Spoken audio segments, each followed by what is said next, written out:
চতুর্ভুজটির পরিসীমা কত একক? তো এখানে আমরা দেখতে পাচ্ছি একটি চতুর্ভুজ দেয়া আছে। এই চিত্রের মধ্যে এখানে 3 দ্বারা মূলত এই বিডি কর্ণের অর্ধেকের দৈর্ঘ্য বোঝানো হচ্ছে এবং 4 দ্বারা এসি কর্ণের অর্ধেকের দৈর্ঘ্য বোঝানো হচ্ছে।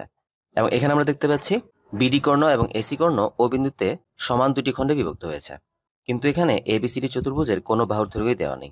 তবে এখানে আমরা দেখতে পাচ্ছি এসি কর্ণ এবং বিডি কর্ণ ও বিন্দুতে সমকোণে সমদ্বিখণ্ডিত হয়েছে।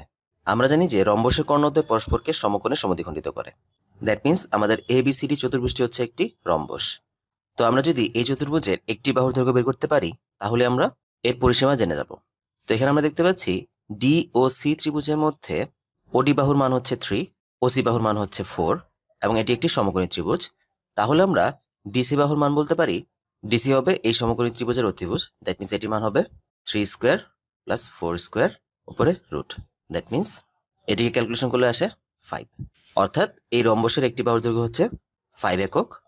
তাহলে এই রম্বসের পরিসীমা হবে 4 বাহুর যোগফল, অর্থাৎ আমরা বলতে পারি এখানে 4 × 5, দ্যাট মিন্স 20 একক।